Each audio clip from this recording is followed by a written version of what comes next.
કેમ છો વિદ્યાર્થી મિત્રો?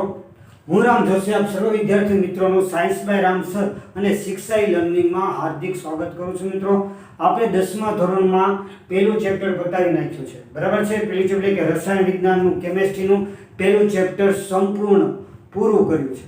હવે આપણે નવા લેક્ચરમાં મળ્યા છીએ, એટલે કે નવા લેક્ચર એટલે કયું? તો કે ચેપ્ટર નંબર 15, જેનું નામ છે આપણું પર્યાવરણ, અવર એન્વાયરમેન્ટ. બરાબર છે મિત્રો? આપણું પર્યાવરણ શું કહેવા માંગે છે? બરાબર, આપણું પર્યાવરણમાં કેવા કેવા ઘટકો છે, કેવા કેવા પરિબળો છે, અને એ પરિબળો આપણા સજીવોના જીવન વિકાસમાં કેવી રીતે અસર કરે છે, કેવી રીતે એનો ભાગ ભજવે છે, અને એકચ્યુઅલી આખી ઝાડ કેવી છે, આખું સજીવોનું ઝાડું કેવું છે, આ ચેપ્ટરમાં આપણે જોવાનું છે ને આ ચેપ્ટરમાં અભ્યાસ કરવાનો છે. બરાબર છે મિત્રો? એટલે આ ચેપ્ટર છે નાનકડું એવું અને પૂછે છે થોડુંક ઓછું, પણ ખૂબ જ ઇન્ટરેસ્ટિંગ અને સમજાઈ જાય એવું છે.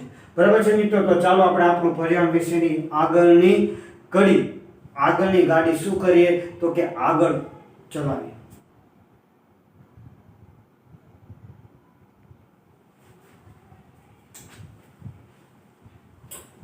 બરાબર છે મિત્રો? તો હવે શું કરવાનું છે તો કે સૌપ્રથમ પર્યાવરણ છે એટલે પર્યાવરણ વિશે શું છે અને એકચ્યુઅલી પર્યાવરણ છે શું. નાનકડી જો શબ્દમાં કહીએ તો પર્યાવરણ એટલે કાંઈ નહીં, ફક્ત આપણી આજુબાજુનું જે વાતાવરણ છે, જે પણ પદાર્થ છે, જે પણ વસ્તુઓ છે, જે પણ દ્રવ્યો છે, આ બધા જ દ્રવ્યો છે એને પર્યાવરણ કહી શકાય. બરાબર છે? આ ચેપ્ટર પણ પર્યાવરણ વિજ્ઞાન જ કહેવાય છે. 15મું ચેપ્ટર કયા ભાગમાં આવે તો કે પર્યાવરણની શાખામાં આવે. બરાબર? જીવ વિજ્ઞાનની નાનકડી શાખા એટલે કઈ? પર્યાવરણ વિજ્ઞાન, એન્વાયરમેન્ટ સાયન્સ કહેવામાં આવે છે.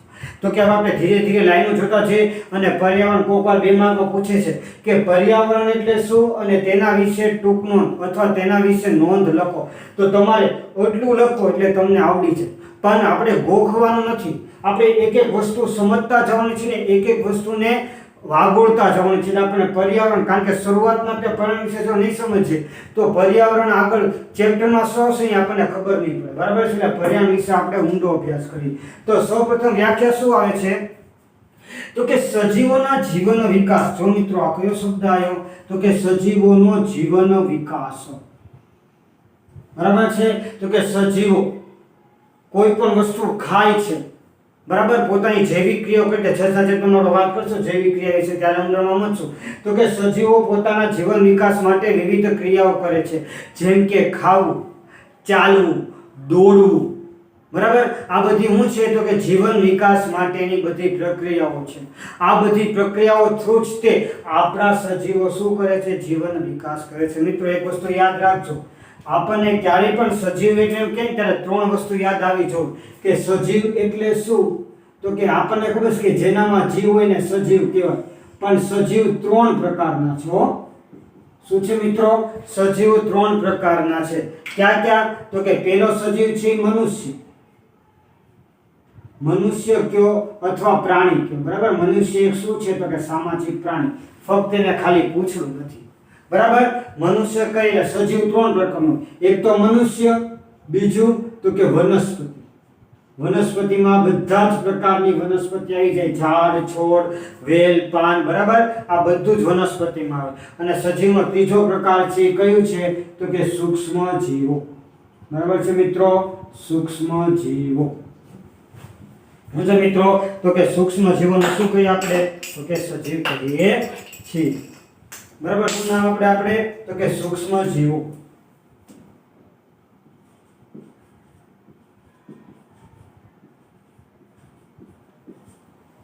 હવે આમ સજીવ, બરાબર, કયા તો કે મનુષ્ય કયો કો, વનસ્પતિ પણ કહી શકો અને સૂક્ષ્મ જીવો પણ કહી શકો. આ ત્રણેય પોતાના જીવન વિકાસ માટે પર્યાવરણ સાથે આંતરક્રિયા કરે. શું કહે છે તો કે સજીવોના જીવન વિકાસને અસર કરતી બધી બાહ્ય પરિસ્થિતિ.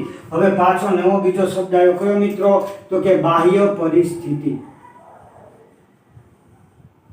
હવે આ બાહ્ય પરિસ્થિતિ એટલે શું તો કે મનુષ્ય છે, બરાબર, એને સૌ તો આપણને ખબર છે કે મનુષ્ય છે એને પોતાનો જીવન વિકાસ ચલાવવા માટે 2 વસ્તુની ખાસી જરૂરિયાત પડે છે.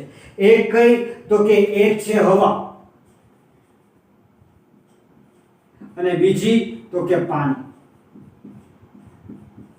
મિત્રો તો કે સજીવોના જીવન વિકાસ અને બાહ્ય એટલે કે બહારની પરિસ્થિતિ, બરાબર છે. બાહ્ય પરિસ્થિતિ સાથે શું કરે તો કે આંતરક્રિયા કરે. આંતરક્રિયા એટલે જીવન વિકાસ માટે શ્વાસ માટે હવાની જરૂર છે. જો 5 સેકન્ડ માટે જો આ સજીવોને, આ ત્રણેય સજીવોને શ્વાસ મળ્યો ન હોય તો એ પોતે પોતાનો જીવન વિકાસ આગળ ન ચાલે અને પોતાની પ્રજાતિનું શું થઈ જાય તો કે વિનાશ થઈ જાય. એમ જ તે બધા સજીવોને, એટલું નથી કે હવા અને પાણી, વનસ્પતિ, સૂક્ષ્મ વનસ્પતિને પણ હવા જોવે અને પાણી જોવે, અને નાના નાના સૂક્ષ્મ જીવોને પણ શું જોવે તો કે હવા જોવે અને બીજું શું જોવે તો કે પાણી જોવે. બરાબર. આ બે વસ્તુ બહુ જ મહત્વની છે. કોની સાથે તો કે સજીવો સાથે. શું કામ તો કે જીવન વિકાસ, પોતાનો વિકાસ આગળ વધવા માટે. જો આ બે વસ્તુમાંથી કોઈ પણ વસ્તુ ઓછી થઈ જાય અથવા ન મળે તો સજીવ પોતાનું જીવન આગળ ચલાવી શકતો નથી. હા, પાણી વગર ચલાવી શકે. 1-2 દિવસ પાણી બધા ઉપવાસ રહે, નકોડો ઉપવાસ રહે ત્યારે ચલાવી શકે છે. પણ જો 1 મહિનો કે 2 મહિનો કે 3 મહિનો એમ રાખવાનું કે તો પાણી વગર કોઈ પણ સજીવ ચલાવી શકતા નથી. સજીવોમાં ફક્ત મનુષ્ય નથી આવતા. સજીવોના 3 પ્રકાર પડે: મનુષ્ય એટલે પ્રાણી, વનસ્પતિ અને સૂક્ષ્મ જીવો, જેની નોંધ નહીં. પણ હું જ્યારે કોકવાર એવું કે હું સજીવ હોય ને તમને એમ કે સાહેબ સજીવ એટલે મનુષ્ય, પણ નહીં મિત્રો, મનુષ્યની પ્રાણીમાં પાછું વાઘ, કૂતરો, બિલાડી આ બધા આવી જાય મનુષ્ય. વનસ્પતિમાં બધા જ છોડ, બધા જ ઝાડ, બધા જ વનસ્પતિઓ, અને સૂક્ષ્મ જીવોમાં કીટકો, પ્રજીવ છે, વાયરસ છે, બેક્ટેરિયા છે. બરાબર. તો આમ શું થાય તો કે સજીવોના જીવન વિકાસને અસર કરતી બધી જ બાહ્ય પરિસ્થિતિઓના પરિબળો, બરાબર, આ મનુષ્ય અને બાહ્ય પરિસ્થિતિનો સરવાળો કરો એટલે શું કહેવાય તો કે પર્યાવરણ કહેવાય. તો જો સામાન્ય રીતે લખવું પડે કે પર્યાવરણ એટલે શું, તો તમારે શું લખવાનું સાહેબ તો કે પર્યાવરણ એટલે કાંઈ. શું તો કાંઈ એટલે નહીં, એટલે હું તો કે સજીવો વત્તા બાહ્ય પરિસ્થિતિનો સરવાળો એટલે પર્યાવરણ. શું થાય? બાહ્ય પરિસ્થિતિનો સરવાળો એટલે શું થાય તો કે પર્યાવરણ. પણ આ ફક્ત તમારી જાણકારી માટે જ છે. સવાલ વ્યાખ્યા પૂછે તમારે ત્યારે વ્યાખ્યા જ લખવાની છે, પણ તમને સારી યાદ એવું લખવાનું કે સજીવો. પણ સજીવોને શું કામ તો કે જીવન વિકાસ ચલાવવા માટે. શું થાય? જીવન વિકાસ માટે શું કરવું પડે? કોની સાથે આંતરક્રિયા કરવી પડે તો કે બાહ્ય પરિસ્થિતિ સાથે. બાહ્ય પરિસ્થિતિ સાથે કેવી રીતે તો કે બાહ્ય પરિસ્થિતિમાં હવા અને પાણી દ્વારા મળી જાય. હવા ક્યાં મળે તો કે વાતાવરણમાંથી, વિવિધ વાયુ હોય, ઓક્સિજન છે લઈ લે. અને પાણી ક્યાં મળે તો કે જમીન, ભૂગર્ભમાંથી, પણ શું છે બાહ્ય પરિસ્થિતિમાંથી જ મળે છે. બરાબર. હવે શું છે તો કે પર્યાવરણની થોડીક લાક્ષણિકતા જોવાની છે. બરાબર. શું કે છે તો કે પર્યાવરણના વિવિધ ઘટકો. શું કે છે? પર્યાવરણના વિવિધ ઘટકો. પર્યાવરણના 2 ઘટકો છે, એક જૈવિક અને બીજું અજૈવિક.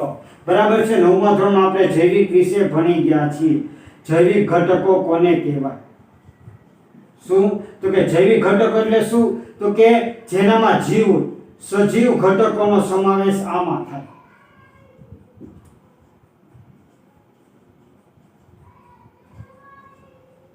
અને અજૈવિક ઘટકો એટલે શું થાય? અજૈવિક ઘટકો એટલે શું તો કે નિર્જીવ ઘટકો. નિર્જીવ ઘટકો એટલે કેવા ઘટકો તો કે પાણી છે, સૂર્યપ્રકાશ છે. બરાબર. શું કહી શકો તો કે પાણી છે, પ્રકાશ છે, હવા છે. અને સજીવના ઘટકમાં તમે લખી શકો મનુષ્ય છે, વનસ્પતિ છે. તો શું કહ્યું જો મિત્રો, પર્યાવરણના વિવિધ ઘટકો 2, જૈવિક અને શું છે તો કે અજૈવિક. આ આંતર સંબંધિત થાય છે. આંતર સંબંધિત એટલે શું તો એક વિચાર કરો કે એક મનુષ્ય છે. બરાબર મિત્રો, હું યાદ રાખવાનું છે તો કે મનુષ્ય છે.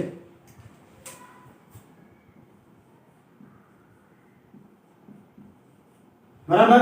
હવે કેવી રીતે પર્યાવરણના ઘટકો સાથે આંતર સંબંધિત થાય છે? જૈવિક અને અજૈવિક ઘટકો એકબીજા સાથે સંકળાયેલા છે. સંકળાયેલા શું તો કે એકબીજા સાથે મળેલા છે.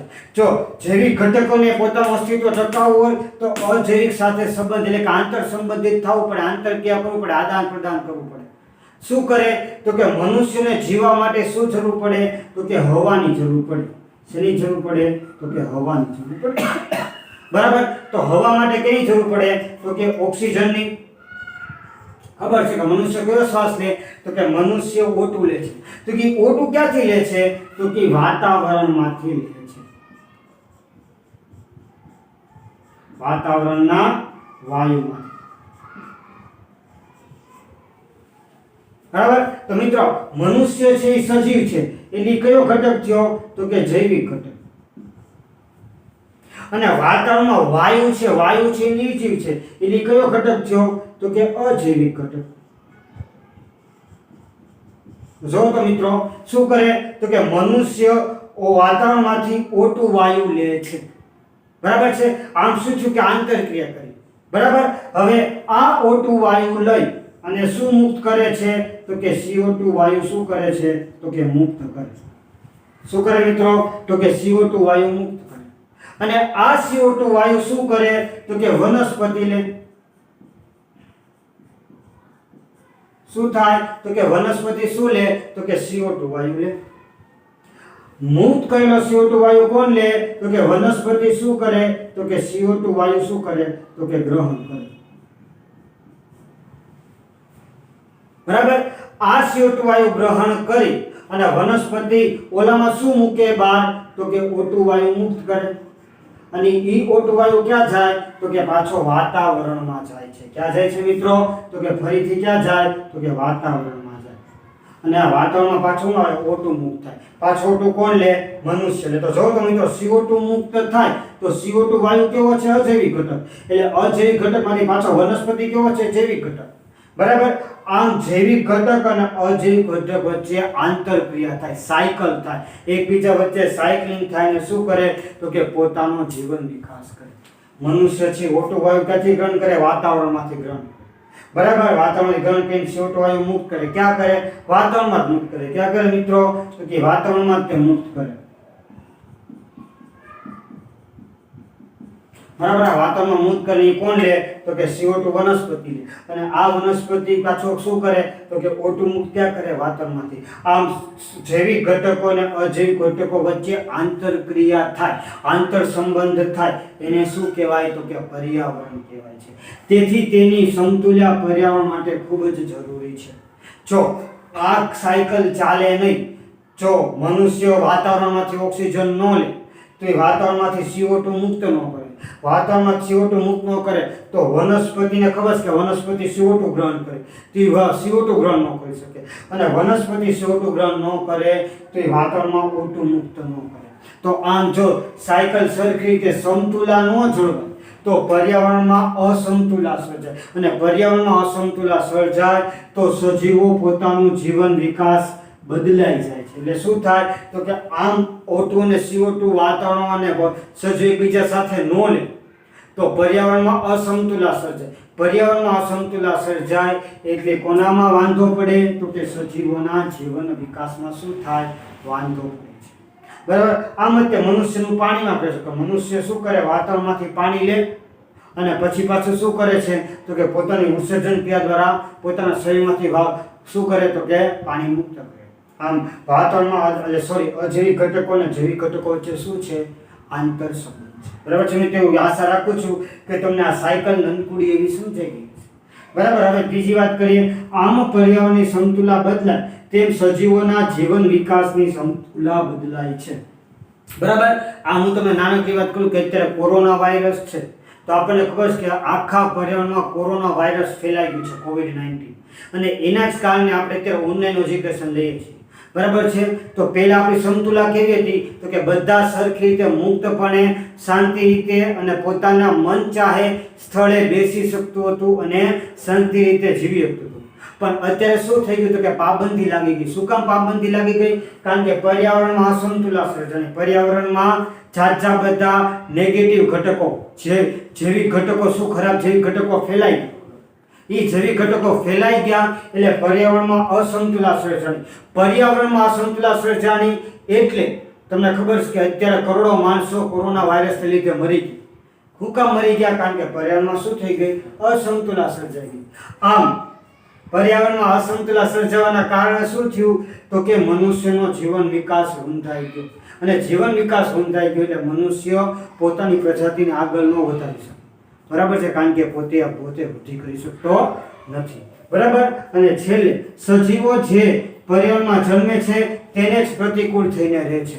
શું? તો કે મનુષ્ય. હવે તમને ખબર છે કે આપણે ક્યાં, તો કે આપણે ગુજરાતમાં રહીએ છીએ, તો ગુજરાતનું વાતાવરણ ત્રણેય આબોહવાને અનુરૂપ છે. જેમ કે શિયાળો તે સહન કરી શકે, ઉનાળો પણ સહન કરી શકે અને ચોમાસું પણ સહન કરી શકે. પણ તમે હિમાલયના માણસોને તમે ગુજરાતમાં લઈ આવો તો હિમાલય છે ત્રણેય આબોહવા નથી ધરાવતું. હિમાલય ફક્ત ઠંડુ જ વાતાવરણને અનુરૂપ છે. પણ એના કોઈ હિમાલયના માણસને અહીંયા લાવો ને તો એ આ વાતાવરણને અનુકૂળ ન થઈ શકે, અથવા અનુકૂળ થવા માટે એને સમય લાગે. અથવા એવી વાત કરો કે વનસ્પતિ, હિમાલયની કોઈ પણ એક વનસ્પતિને હું ત્યાંથી ઉખાડી અને અહીંયા ગુજરાતની જમીન ઉપર લાવું તો એની મેતે અનુકૂળ નથી સાધી શકતો. આપણે એને એવી પરિબળ આપવા પડે, ઠંડા પરિબળ, કે જેના દ્વારા પોતાનો જીવન વિકાસ સાધી શકે. બરાબર.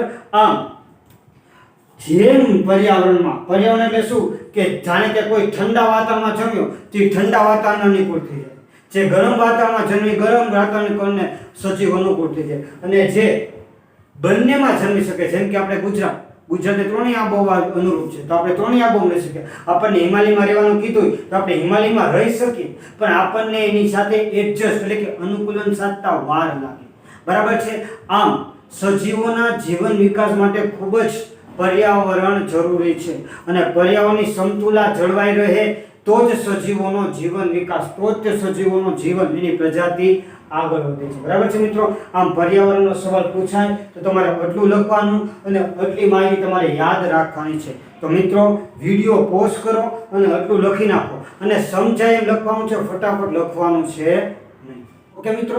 તો હવે આપણે તો કે નિવસન તંત્ર, આપણા પર્યાવરણની વાત કરી, હવે આપણે નિવસન તંત્રની વાત કરવાની છે. નિવસન તંત્ર એટલે શું, તેની વિશેષતાઓ અને તેના પ્રકાર. બરાબર છે મિત્રો. નિવસન તંત્ર એટલે કાંઈ નહીં, સજીવો જે પર્યાવરણમાં, બરાબર, સજીવો જે પર્યાવરણમાં રહે છે, બરાબર, અને પર્યાવરણમાંથી જે વસ્તુ લે છે અને પર્યાવરણને જે વસ્તુ આપે છે. એટલે શું, તો કે કોઈ સજીવો બાહ્ય પરિસ્થિતિ સાથે જે આંતરક્રિયા કરે છે, લેવડ દેવડ કરે છે, આદાન પ્રદાન કરે છે, એને કહેવાય નિવસન તંત્ર. સાદી રીતે કહે તો શું, તો કે પર્યાવરણ સાથે શું કરે, તો કે લેવડ દેવડ કરે. મેં કીધું હમણાં CO2 આપે, CO2 કાઢે, મનુષ્ય પોતાના ઉચ્છ્વાસમાંથી CO2 કાઢે અને શું ગ્રહણ કરે, શ્વાસ તરીકે O2. બરાબર. અને એ CO2 શું કરે, તો કે વનસ્પતિ લઈ અને શું કાઢે ઉચ્છ્વાસમાં, તો કે O2. આમ શું કરે, આખી સાયકલ બને. તો આ જે સાયકલ બની એને શું કહેવાય, તો કે નિવસન તંત્ર. ફરીથી એકવાર સમજાવી દઉં. શું કરવું, તો કે મનુષ્ય છે, બરાબર, એ શું કરે, તો કે CO2 ગ્રહણ કરે. બરાબર. શું કરે, તો કે CO2 ગ્રહણ કરે. વાતાવરણમાંથી શું કરે, તો કે CO2 ગ્રહણ કરે, O2 ગ્રહણ કરે. બરાબર. આ O2 ગ્રહણ કરી અને શું કરે, તો કે CO2 પાછો બહાર કાઢે. ગ્રહણ કરીને CO2 બહાર કાઢે. આ CO2 કોણ લે, તો કે વનસ્પતિ. બરાબર. અને આ વનસ્પતિ CO2 ગ્રહણ કરી અને શું બહાર કાઢે, તો કે O2 બહાર કાઢે. અને આ O2 ક્યાં જાય, તો કે વાતાવરણમાં જાય. તો મિત્રો આ જે સાયકલ બની કે મનુષ્ય O2 વાતાવરણમાંથી લઈ અને CO2 કાઢીને વનસ્પતિ લે અને આ વનસ્પતિ O2 કાઢીને ક્યાં લે, તો કે વાતાવરણમાં મુક્ત કરે. અને પાછું આ શું થાય, તો કે આમ શું થાય, ક્રિયા ચાલતી જ રહે. તો આ જે ક્રિયા ચાલે છે, સજીવો છે પર્યાવરણ સાથે જે આંતરક્રિયા કરે છે, એને કહેવાય નિવસન તંત્ર. બરાબર છે. શું કહેવાય, તો કે હવે તો આપણે વ્યાખ્યા જોઈએ. બધા જ સજીવો, મિત્રો સજીવો એટલે યાદ રાખજો, ફક્ત મનુષ્ય નહીં, પ્રાણી, વનસ્પતિ અને સૂક્ષ્મ જીવો, આ ત્રણેયનો સમાવેશ થાય. હો, યાદ રાખજો, ભૂલતા નહીં. સજીવો એટલે ફક્ત આપણે નહીં, સજીવો એટલે ત્રણેય, વનસ્પતિ, પ્રાણી અને સૂક્ષ્મ જીવો. બરાબર. વનસ્પતિ, પ્રાણી અને સૂક્ષ્મ જીવો. બરાબર. તો નિવસન તંત્ર એટલે આ, પણ જેની વ્યાખ્યા કે શું લખવાનું, બધા જ સજીવો તેની સાથે સંકળાયેલું ભૌતિક પર્યાવરણ. ભૌતિક પર્યાવરણ એટલે શું થયું, વાતાવરણ. બરાબર. વાતાવરણ શું છે, પર્યાવરણ. એની સાથે શું, તો કે હવા, પાણી, ખોરાકનું આદાન પ્રદાન કરે. બરાબર છે. આ માટે આપણે મનુષ્ય છે જમીનમાંથી શું લે, શાકભાજી લે. બરાબર. એટલે કે વનસ્પતિ આપણે કે હાથે શાકભાજી નથી ઉગાડી, એટલે કે ઉગાડી શકે છે, પણ જો વિચાર કરો ભૂમિ જ ન હોય તો આપણે શાકભાજી ઉગાડી ન શકીએ. તો જમીન શું છે, એક જાતનું પર્યાવરણ છે. અને એ પર્યાવરણ સાથે આપણે શું કરીએ છીએ? શાકભાજી લઈએ છીએ અને સાથે સાથે આપણે શાકભાજી ઉગાડીએ છીએ. એટલે શું થયું? તો કે જેટલી શાકભાજી લઈએ છીએ એટલી જ શાકભાજી પાછી શું કરીએ છીએ? ઉગાડીએ છીએ. એટલે શું થયું? આંતરક્રિયાથી, આંતરક્રિયાનું લેવડ દેવડથી લીધું અને પાછું લીધું, લીધું અને પાછું લીધું. આમાં તેને O2 લીધો, CO2 છોડ્યો, પાછું O2 લીધો, CO2 છોડ્યો. બરાબર? તો આમ આંતરક્રિયા થાય એને શું કહેવાય? તો કે નિવસન તંત્ર કહેવાય. બરાબર? નિવસન તંત્ર એટલે આવી સાયકલ. પણ વ્યાખ્યા પૂછે ત્યારે આ ફક્ત જાણકારી માટે હું લખવાનું, બધા જ સજીવો તેની સાથે સંકળાયેલા ભૌતિક પ્રાણ સાથે શું કરે? આંતરક્રિયા. બરાબર? હવે તો કે શું? તો કે વિશિષ્ટતા. બધા જ નિવસન તંત્રની પોતાની મુખ્ય વિશિષ્ટતાઓ. બરાબર? તો એ આપણે વિશિષ્ટતા લખીએ. હું લખવાનું તો કે કોઈ પણ નિવસન તંત્ર, મિત્રો વિશિષ્ટતા સમજતા પહેલા આપણે તેની પ્રકારો સમજી લઈએ. બરાબર? આ પ્રકારો સમજી લેશો ને, હવે ઇરેઝ કરવાનું તમે લખી નાખ્યું છે એ આશા રાખું છું. બરાબર? આપણે પ્રકારો સમજી લઈએ પછી આપણે એની લાક્ષણિકતા સમજીએ એટલે આપણને તેને સમજવામાં વાર ન લાગે. બરાબર?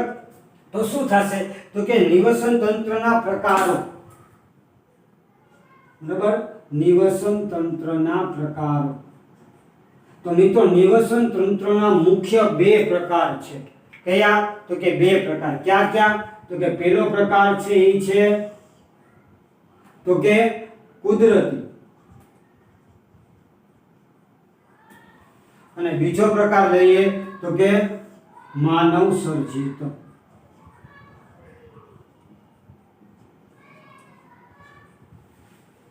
બરાબર? કુદરતીના પાછા બે પ્રકાર. એક તો કે સ્થળ છે અને બીજું તો કે જલ છે. એકવાર રિપીટ કરી નાખીએ.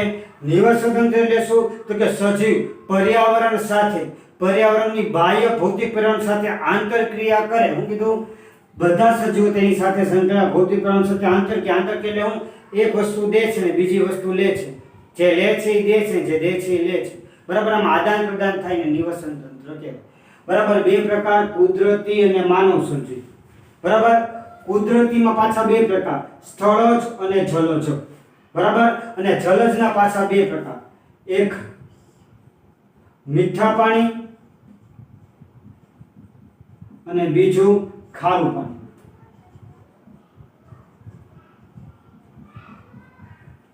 બરાબર મિત્રો? આટલા પ્રકાર યાદ રાખવાના છે. બરાબર? તો માનવ સર્જિતમાં નિવસન તંત્ર કયું કયું આવે?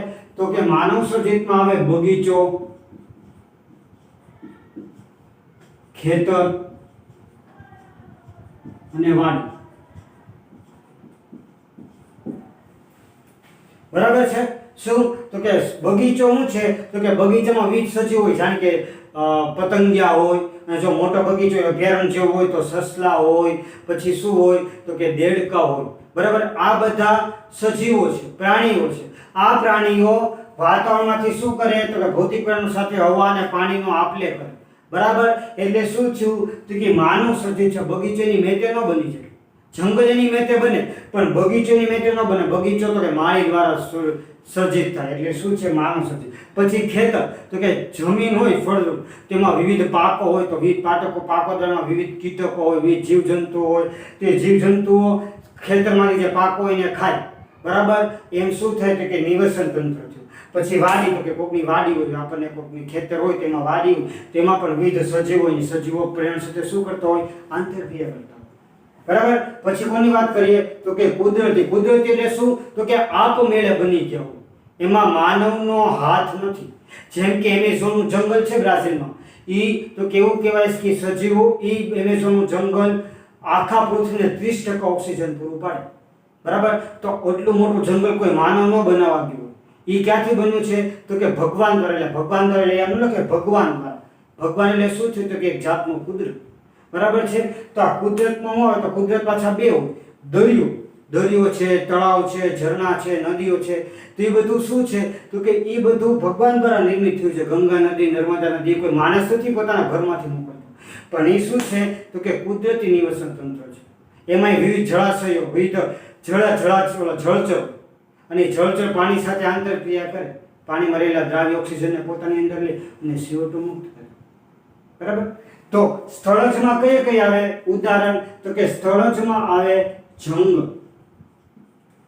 બરાબર, જંગલમાં વિવિધ સજીવો હોય, એ સજીવો પર્યાવરણ સાથે આંતરક્રિયા કરે એટલે હું છું નિવસન. જંગલ છે, પછી ભૂમિ છે, સ્થળ જ. બરાબર, ભૂમિમાં પણ આપણે રહીએ છીએ એટલે શું? ભૂમિ એક સ્થળ જ નિવસન તંત્ર છે. પછી તો કે તૃણભૂમિ. જો મિત્રો ભૂમિ અને તૃણભૂમિમાં ફેર હો. તૃણ એટલે જેમાં આપણે શાકભાજી અને વનસ્પતિઓ હાજર હોય ને એને તૃણભૂમિ કહેવાય. તૃણ એટલે શાખા, શાકભાજી. બરાબર, શાકભાજી વાળી જે ભૂમિ હોય એને તૃણભૂમિ કહેવાય. અને જે બંજર ભૂમિ હોય ને એને શું કહેવાય? ભૂમિ.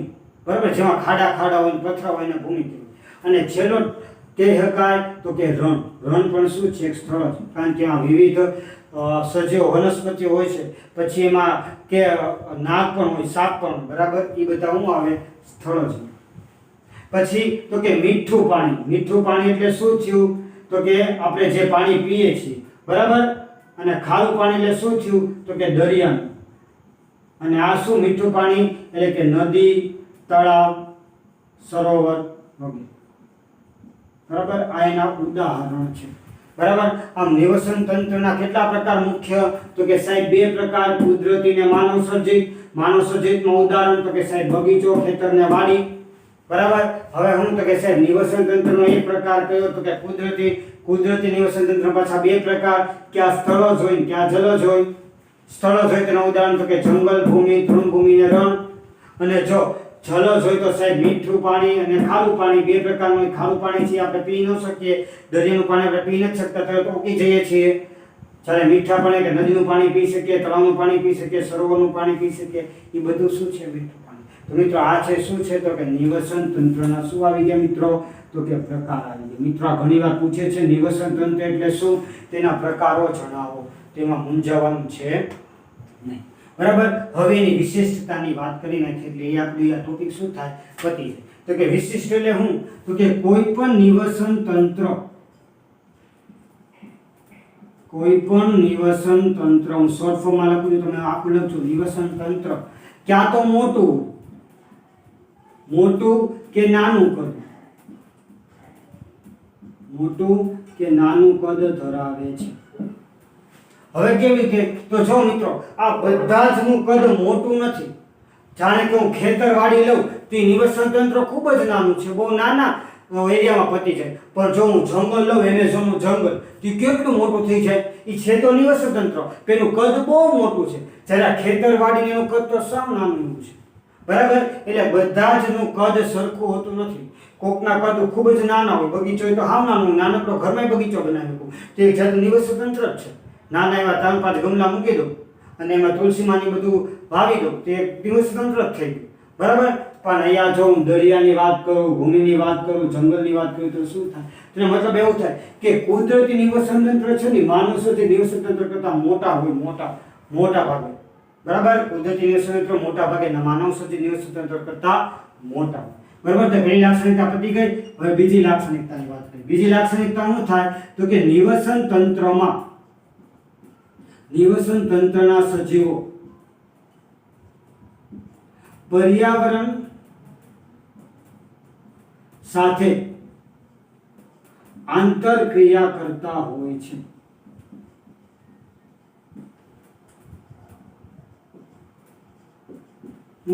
તો કે કોઈ પણ નિવસન તંત્રના સજીવો, નિવસન તંત્ર એટલે આપણે કર્યું તો બધા સજીવો મીઠા પાણીમાં હોય તો કે જળચરો, દરિયામાં જળચરો, જંગલમાં તે વિવિધ પ્રકારના સજીવો હોય, સાપ છે, વાઘ છે, બરાબર, કીડાઓ છે, બગીચામાં કે દેડકા હોય, ખેતરમાં વિવિધ કીટકો હોય. તો આ બધા જ નિવસન તંત્રના સજીવો પર્યાવરણ સાથે આંતરક્રિયા કરે. પર્યાવરણ સાથે આંતરક્રિયા કે હવા લે, પાણી લે. વનસ્પતિ છે મિત્રો, તો વનસ્પતિ હોય એને સૂર્યપ્રકાશ છોડે. જે સૂર્યપ્રકાશ ક્યાંથી લે? તો કે વાતાવરણમાં રહેલા જે સૂર્ય છે એના કિરણોમાંથી પોતાનું પ્રકાશ સંશ્લેષણની ક્રિયા કરે.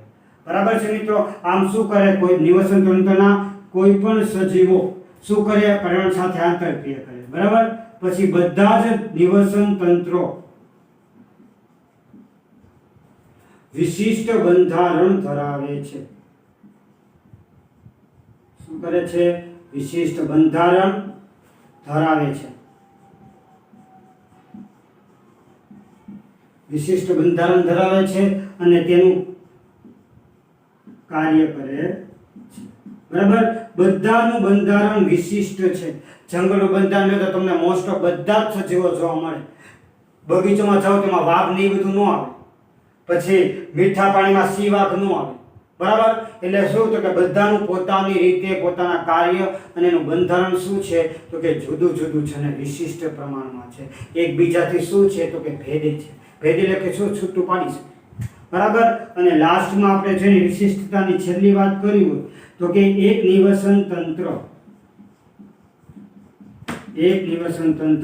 બીજા નિવસન તંત્રમાં શું એક નિવસન તંત્ર બીજા નિવસન તંત્રમાં શું કરી જાય છે તો કે ભળી જાય છે. હે સાહેબ એ ક્યાં મસ્તી કરો સાહેબ, એ કેવું શક્ય કે એક નિવસન તંત્ર બીજા નિવસન તંત્રમાં કેવી રીતે ભળે? તો કે વિચાર કરો કે દરિયામાં કોઈક વાર પૂર આવ્યું, બરાબર, અને એની આસપાસ બગીચો ને ખેતર હોય તો આપણે ખબર ને કે સાહેબ પૂર આવ્યું, મગર હમણાં તે એક નર્મદા નદીમાં મગર બહાર આવી ગયું. તો શું થયું કે દરિયાઈનો નિવસન તંત્રનો સજીવ કેમ આવી ગયો તો કે ભૂમિવાળા સજીવના નિવસન તંત્રમાં આવી ગયું. એટલે કોકવાર શું થઈ જાય છે તો કે એકબીજા સાથે ભળી જાય છે. એટલે કે એક નિવસન તંત્ર વાળો બીજા નિવસન તંત્રમાં અથવા એક નિવસન તંત્ર વાળો બીજા નિવસન તંત્રમાં શું કરે છે? ભળી જાય છે. તો આમ મિત્રો એની શું થાય તો કે 3-4 લાક્ષણિકતા છે, એના પ્રકાર છે, એની વ્યાખ્યા છે. આ 2 માર્કમાં કોઈ વાર પૂછે છે કે નિવસન તંત્ર એટલે શું, તેના પ્રકારો જણાવી અને તેની વિશિષ્ટતા જણાવો. તો તમારે ટૂંક અને ટચમાં લખવાનું છે. એકવાર રિપીટ કરી નાખીએ. નિવસન તંત્રના પ્રકારો 2 કયા? કુદરતી અને માનવ સર્જિત. માનવ સર્જિતમાં 3 એના પ્રકાર. કુદરતીમાં પાછા 2 પ્રકાર, સ્થળજ અને જલજ. જલજમાં 2 પ્રકાર, મીઠું પાણી અને ખારું પાણી. મીઠું પાણી એટલે કે જેને આપણે પી શકીએ છીએ, ખારું પાણી કે જેને આપણે પી શકતા નથી. સ્થળજના 4 ઉદાહરણ: જંગલ, ભૂમિ, તૃણભૂમિ, રણ. ભૂમિ તૃણભૂમિમાં ફેર, જેમાં શાકભાજી વિવિધ વનસ્પતિઓ ઉગેલી હોય એને તૃણભૂમિ કહેવાય, અને જેમાં બંજર ભૂમિ હોય, અફળદ્રુપ ભૂમિ હોય એને ખાલી ફક્ત ભૂમિ કહીએ છીએ. અને માનવ સર્જિત નહીં, બરાબર. નાની વિશિષ્ટતાની વ્યાખ્યા. નિવસન તંત્ર એટલે કાંઈ નહીં, સજીવો હોય એ ભૌતિક પર્યાવરણ સાથે જે આંતરક્રિયા કરે છે અને જે તંત્ર રચે છે એને શું કહેવાય કે નિવસન તંત્ર. તો આ વિડીયોનો છેલ્લો 2 ટોપિક લઈ લઈએ. બગીચો એક નિવસન તંત્ર અને માછલી ઘર એક સ્વયં સંચાલિત નિવસન તંત્ર છે. તે કેવી રીતે? તો મિત્રો એની માટે શું કરવાનું તો કે બગીચો નિવસન તંત્ર કેવી રીતે કહી શકાય? તો મિત્રો આપણને ખબર છે કે બગીચો આ કોપા એક માર્કમાં બોર્ડમાં પૂછાઈ ગયો છે 1-2 વખત કે સમજાવો બગીચો એક નિવસન તંત્ર કેવી રીતે છે. તો નિવસન તંત્ર એટલે આપણને ખબર છે શું તો કે નિવસન તંત્રની સાદી વ્યાખ્યા દેવી હોય તો શું થાય કે સાદી વ્યાખ્યા તો કે નિવસન તંત્ર એટલે શું તો કે સજીવો શું વિવિધ સજીવ. એટલા સજીવોને કેવા મિત્રો તો કે વિવિધ સજીવો.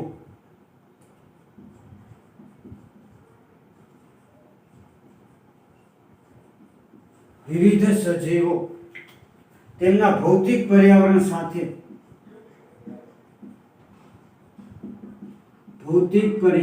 સાથે જે આંતરક્રિયા કરે છે. શું મિત્રો? જે આંતરક્રિયા કરે છે અને તેના દ્વારા જે તંત્ર બને છે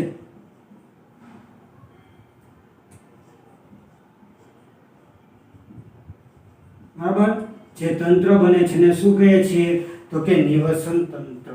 બરાબર. આમ નિવસન તંત્રમાં વિદ્યાર્થી મિત્રો શું હોય તો કે વિવિધ વનસ્પતિ હોય. કેવી મિત્રો તો કે વિવિધ વનસ્પતિઓ.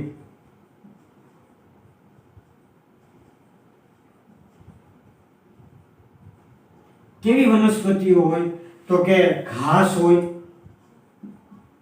પછી તો કે વૃક્ષો હોય, ગુલાબ હોય, મોગરો હોય, આવી બધી વનસ્પતિઓ એમાં જોવા મળતી. અને એમાં સાથે સાથે શું હોય તો કે વિવિધ પ્રાણીઓ હોય. તો કે કેવા પ્રાણીઓ હોય તો કે મોટા મોટા સિંહ, વાઘ ને દીપડા એવા ન હોય. શું હોય તો કે દેડકો હોય, પતંગિયું હોય, કાચીડો હોય, કોકવાર સસલા પણ હોય. બરાબર. તો આ બધા પ્રાણીઓ શું કરે તો કે આ પ્રાણીઓ આ વનસ્પતિ ઉપર આધાર રાખે છે. આંતરક્રિયા કરે. કેવી રીતે સાહેબ? તો કે દેડકો છે, પતંગિયું છે, કાચીડો છે, સસલું છે, આ બધા શું કરે? તો કે ઘાસ, વૃક્ષ, ગુલાબ, મોગરો એની ઉપર આધાર રાખે, એને ખાય. બરાબર? એ ખાય છે અને પોતાનું શું કરે છે? જીવન વિકાસ ચલાવે છે. પોતાનું જીવન દોરી શું કરે છે? તો કે આગળ વધારે છે. બરાબર? અને સાથે સાથે શું કરે? તો કે વિવિધ આવા સજીવો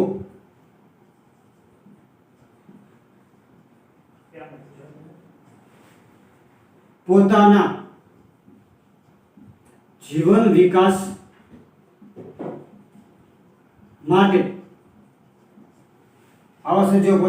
વિકાસ માટે શું કરે?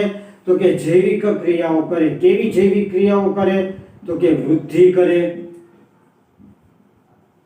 પછી પ્રજનન એટલે આપણને ખબર છે, 8મા ધોરણમાં ભણી ગયા. શું પ્રજનન એટલે? તો કે પોતાની જેવો જ એક નવો સજીવનું શું કરવું? તો કે જન્મ આપવો. પ્રજનન કરે, પછી શું કરે? વૃદ્ધિ કરે, પ્રજનન કરે, પછી તો કે વહન કરે. બરાબર? અને ઉત્સર્જન કરે. આવી બધી ક્રિયાઓ કોના દ્વારા કરે છે? તો કે પોતાના ભૌતિક પર્યાવરણ સાથે. બરાબર? આ બધું છે, એ બધું શું છે? ભૌતિક પર્યાવરણ. અને આ એની શું કરે? ભક્ષણ કરે. એટલે શું કરે? તો કે પ્રજનન, વહન, ઉત્સર્જન ક્રિયાઓ કરે.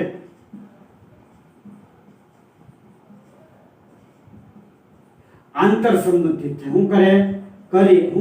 તો કે આંતર ક્રિયાઓ કરે છે. અને શું કરે છે? તો કે એક તંત્રની રચના કરે, જેને શું કહેવાય? શું કહેશું? તો કે નિવસન તંત્ર.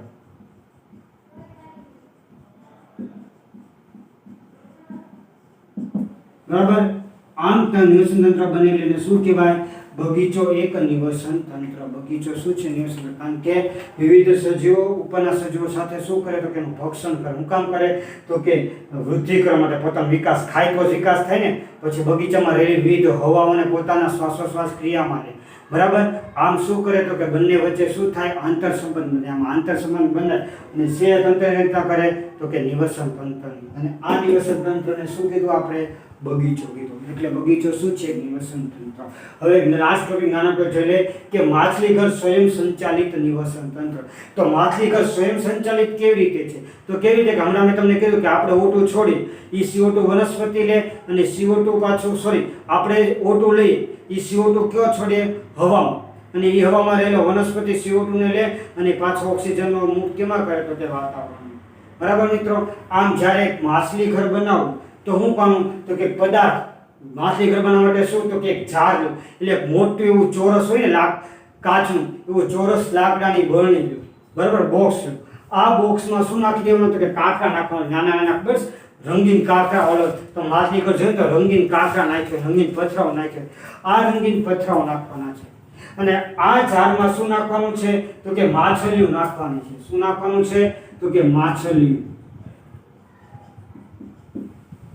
આ માછલી નાખો, પછી એમાં પાણી ભરી દેવાનું છે, ફૂલ પાણી. એક બાર કાચની બરણી લીધી, મોટું ચોરસ, આપણને ખબર છે કે મોટું માછલી ઘર આવે કાચનું. બરાબર? એ કાચમાંથી શું કરે? તો કે બરણી એટલે ઝાડ એટલી કાચ, એમાં તમારે શું નાખી દેવાનું? તો ઝાઝું બધું પાણી ભરી દેવાનું. એ પાણીમાં રંગીન એવા કાંકરા નાખવાના, કારણ કે એટ્રેક્ટિવ લાગે. બરાબર? માછલી ઘર. અને પછી માછલીઓ નાખવાની, નાની નાની માછલીઓ નાખવાની, એવી માછલીઓ નાખવાની કે જે એકબીજાને ખાય નહીં. બરાબર? પછી શું નાખવાનું? તો કે માછલીઓને ઓક્સિજન ભરપૂર માત્રામાં મળી રહે, એટલે ઓક્સિજન પંપ લેવાનું. કારણ કે આપણને ખબર છે કે માછલીઓ પણ ઝાલર દ્વારા, પોતાની અંદર જે ઝાલર હોય એના દ્વારા શું કરે? O2 લે, શ્વાસમાં O2 લે અને ઉચ્છ્વાસમાં શું બહાર કાઢે? તો કે CO2. અને પછી સાથે સાથે નાની એવી સેવાને જલજ વનસ્પતિ હોય ને એની અંદર લગાડી દેવાનું. તો મિત્રો પદાર્થોમાં શું લેવાનું છે? ફરીથી એકવાર કહું, તે મોટી એવું કાચનો ચોરસ, કાચનું એક ચોરસ બરણી લેવાની છે. બરાબર? એક બોક્સ. એમાં શું ભરી દેવાનું છે? કે ઝાઝું બધું પાણી. અને એ પાણીમાં નાના એવા રંગીન એવા કાંકરા નાખવાના. પછી તો કે કાંકરા થોડા પ્રમાણ, પાછું આખું ભરી નથી દેવાનું, થોડુંક જ નાખવાનું, 10 થી 20%, 100%માંથી. પછી એમાં તો કે નાની માછલીઓ જે એકબીજાને ખાતી ન હોય. બરાબર? જે શાકાહારી. પછી તો કે માછલીઓ અંદર માછલી ઘરમાં પોતે શ્વાસ લઈ શકે, એટલે O2 પંપ છોડી દો. બરાબર? અને નાની વનસ્પતિ, જલજ વનસ્પતિઓ. બરાબર? એ નાખી દો. બરાબર? તો હવે શું થશે? તો કે સ્વયં સંચાલિત છે. શું કીધું તો કે સ્વયં સંચાલિત છે. સ્વયં સંચાલિત છે ને શબ્દ બહુ મહત્વનો છે. કેવી રીતે મહત્વનો છે તો શું થશે તો કે આપણે જે માછલી છે એને શું લે તો માછને જીવવા માટે શું તો કે સૌપ્રથમ ખોરાકની જરૂર પડે. તો એ ખોરાક કોના દ્વારા કહીએ તો માછનો ખોરાક આપણે બરણીમાં નાખી દઈએ, બરાબર. એટલે માછલી પોતાનું ખોવાનું રાખે. પરંતુ શું તો કે માછલીને શ્વાસ માટે O2 પંપ દ્વારા શું મળે તો કે ઓક્સિજન પ્રાપ્ત થાય, બરાબર. કીધું ને O2 પંપ છોડી દો. O2 પંપ થી શું થાય તો કે માછલીને શ્વાસ માટે ઓક્સિજન પ્રાપ્ત થાય, બરાબર. હવે આ માછલી O2 પ્રાપ્ત કરી શું કરશે તો કે ઉચ્ચ શ્વાસમાં શું બહાર કાઢશે તો કે આપણને ખબર છે કે માછલી શું બહાર કાઢે તો કે O2 મુક્ત કરે. હવે આ CO2 મુક્ત કરે, બરાબર. પણ આ CO2 મુક્ત કરે કોણ કરે? માછલી. ને આ CO2 આપણે લઈ છે જલજ વનસ્પતિ છે. આપણને ખબર છે કે વનસ્પતિ શું કરે તો કે આ જલજ વનસ્પતિઓ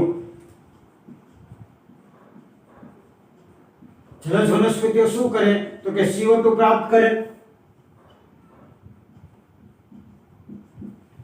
બરાબર. CO2 પ્રાપ્ત કરીને માછલી ઘરમાં શું મુક્ત કરે તો કે O2 મુક્ત કરે.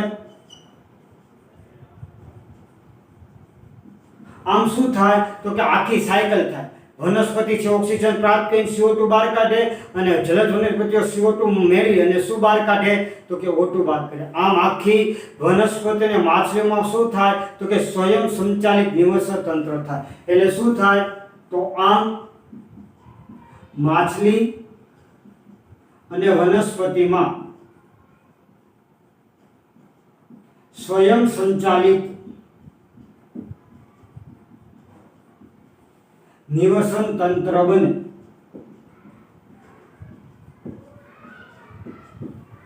બરાબર. તો આમ શું છે તો કે માછલી ઘર સ્વયં સંચાલિત નિવસન તંત્ર છે.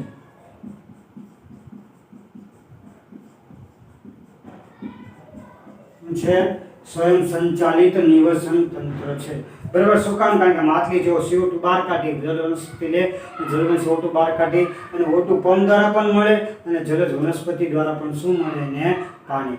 પણ એક વસ્તુ પછી યાદ રાખવાની, શું તો કે માછલી ઘરને 2-3 દિવસે સાફ કરવું ફરજિયાત. શું કામ ભાઈ શ્વાસ કરવું? કારણ કે આપણને ખબર છે માછલી છે એક સજીવ છે, બરાબર. એટલે માછલીને જે આપણે ખોરાક આપ્યો, માછલી જે ખોરાક ગ્રહણ કરે છે, બરાબર, એનું ઈ પાચન કરે. પણ બધા જ ખોરાકનું પાચન ન કરે. પછી શું કરે તો કે અપાચિત ખોરાકને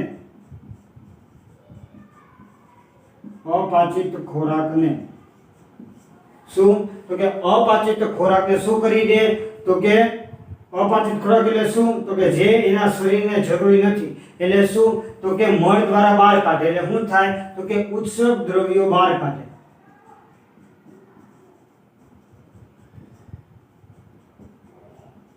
ઉત્સર્ગનો નિકાલ કરે, જેથી માછલી ઘર શું થાય મિત્રો તો કે ગંદુ થાય. અને આ માછલી ઘર ગંદુ ન થાય એટલે એને 2-3 દિવસે સાફ કરવું ખૂબ જ અનિવાર્ય છે. અને એક વસ્તુ યાદ રાખવાની કે માછલી ઘરમાં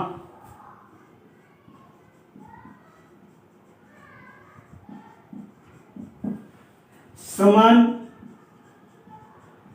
પ્રજાતિ ધરાવતી જ માછલીઓ